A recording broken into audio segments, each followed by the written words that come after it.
সকালকার সময়টা কিভাবে যে চলে যাবে নিজেও বুঝতে পারি না। এই যে দেখেন মোবাইলের ক্যামেরাটা অন করবো তো আমার মনেই থাকে না, যখন রান্না প্রায় শেষ হয়ে যায়, মাছ ভাজাভাজি শেষ হয় তখনই মনে পড়ে কি আমি তো ভিডিও করলাম না, মোবাইলের ক্যামেরাটা চালু করলাম না।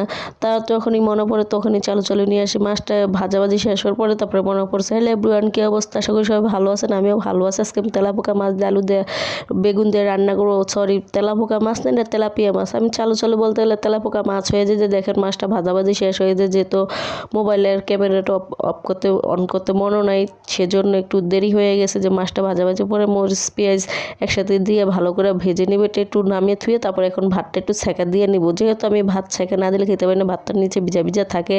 আর সবাই জানেন যারা আমার ভিডিও দেখেন আমি খুবই অসুস্থ, সবাই আমার জন্য দোয়া করেন। আর আমার গলার বয়স শুনলেই বোঝা যায় আমি কতটা অসুস্থ। আমার গলার বয়স চেঞ্জ হয়েছে, একবারে ঠান্ডা জ্বর কাশি সব কিছু একসাথে আমাকে ধরেছে।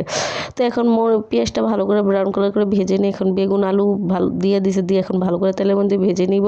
আর এগুলো আগে কেটে ভালো করে ধুয়ে রাখছি। তারপরে এখন এই যে দেখেন কি সুন্দর ভাজাভাজি করতেছি, তাই না? খুবই ভালো লাগতেছে। এরকম ভাবতেছে যে নাকি বেগুনের দোরমায় রান্না করবো। পরে ভাবলাম যে বেগুনের আবার কি দোরমায় রান্না করা যায়।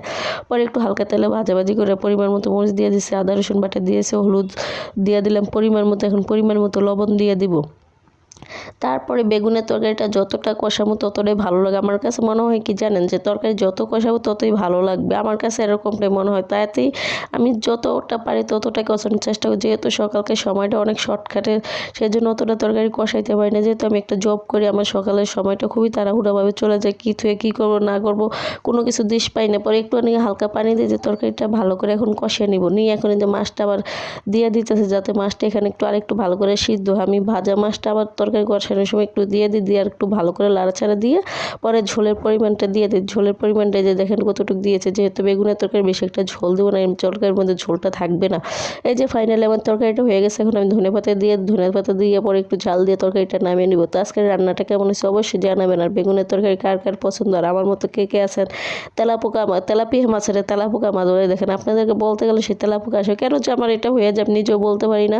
তো রান্নাটা প্রায় শেষ হয়ে গেছে। এখন ধনেপাতা দিয়ে ধনেপাতা একটা আমার ফেভারিট খাবারে, যে শীত চলে গেলে যে ধনেপাতাটা পাওয়া যায়, কিন্তু এরকম একটা স্মেল থাকে না। তাই আমি যেটা প্রতিদিন কাজ করি, রান্না শেষ করার সাথে সাথে আমি চুলাটা মুছে ফেলি। এটা আমার নিত্যদিনের কাজ।